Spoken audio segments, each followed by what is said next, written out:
This public hearing this evening is to gather comments regarding the new superintendent's contract. The proposed contract was published in the Tipton Tribune 10 days ago and is up on our school corporation website. The discussion is about the contract and not about who will be signing the contract. Please keep that in mind as we take your comments this evening. First thing I'll go through is the questions that we have had submitted electronically. And the first one is, how does this contract compare to the present one? It's not much different. There's a few additions. Of course, the salary is a little higher, but most of everything else is the same. Percentages are the same. A lot of it is established by the state. Next question is, where are there plans to keep the positions of Director of Student Services and Director of Operations?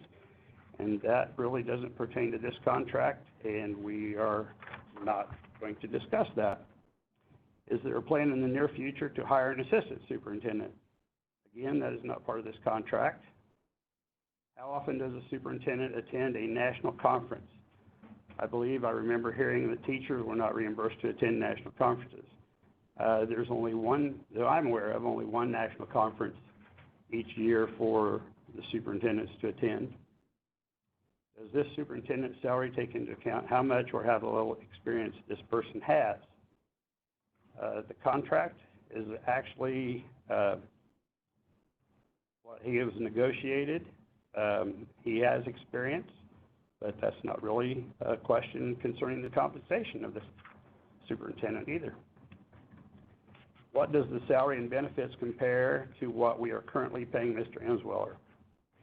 Roughly the same, other than the benefit or the salary and benefits are pretty much the same as what we currently have.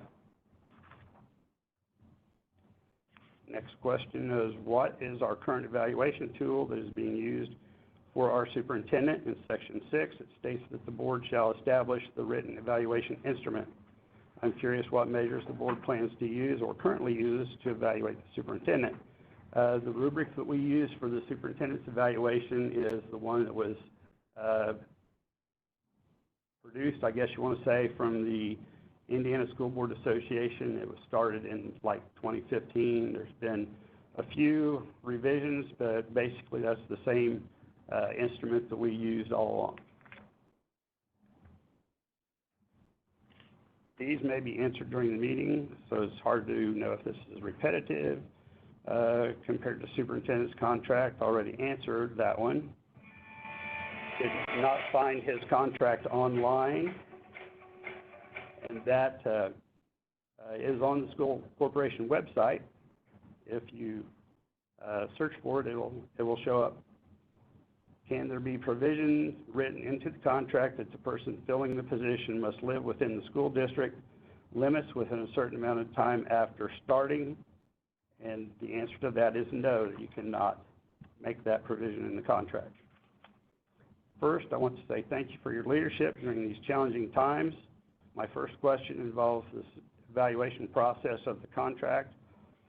Are we allowed to know what your evaluation tool consists of, or the standards that a superintendent is held to, evaluated upon? And I think I covered that previously, that we use the ISBA rubric.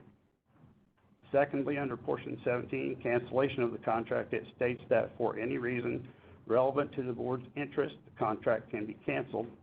In accordance with IC, can you generally elaborate on what the relevant reasons would be? Failure to do his duties, mostly. Anything that would violate state, federal law.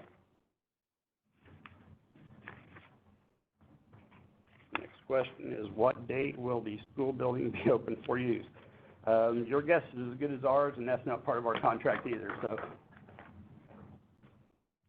So I guess we're ready to go with phone-in questions. Luann's up first. Okay.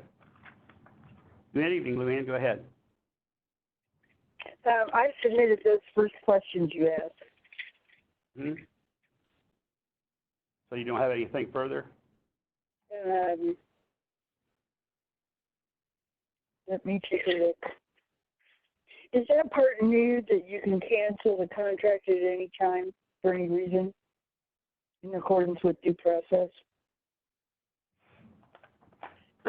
In accordance with what? Due process.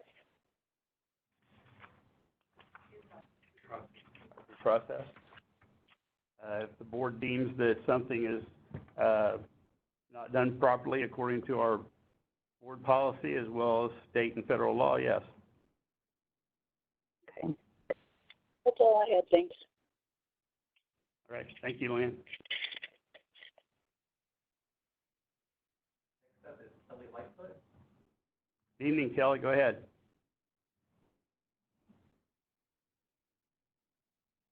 Kelly, are you there?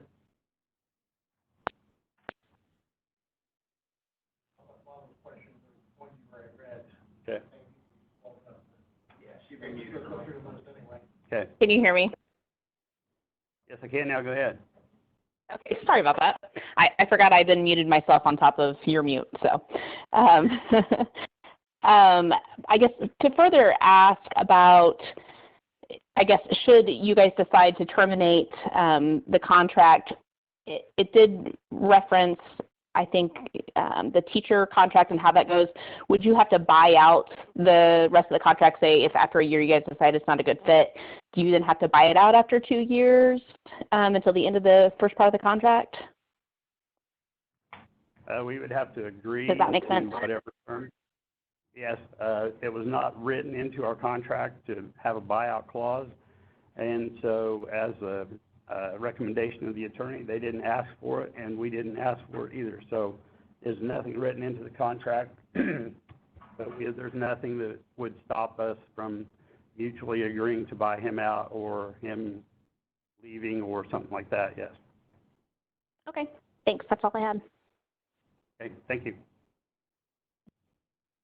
Last calling user, I don't have a name though. Okay.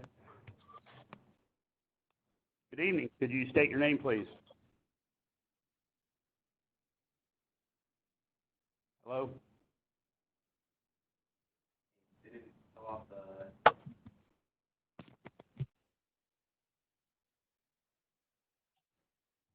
Hello?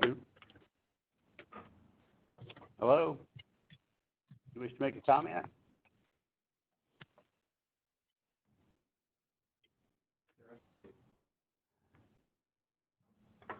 I can hear it moving around.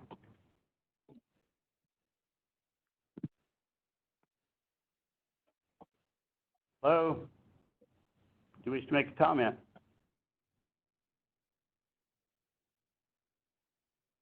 They're connected and they're on. You can hear them moving around. Hear 'em. I talked to the callers. They probably, it should be practically real time for the callers.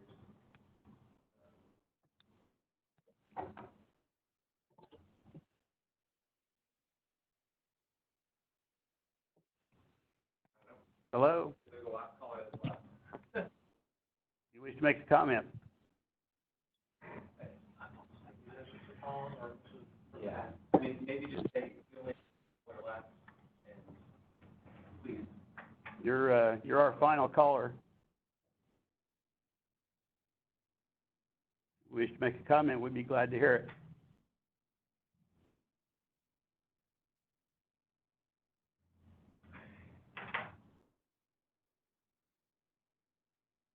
I don't hear them moving around anymore, so maybe they muted themselves again.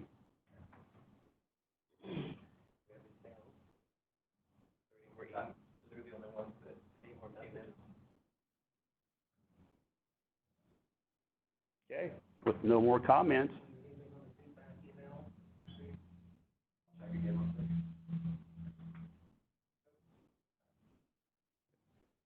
wife just got a text message and said we need to speak up. Okay, if there's no more comments, then we might as well close the public hearing. Thank you, everyone, for tuning in.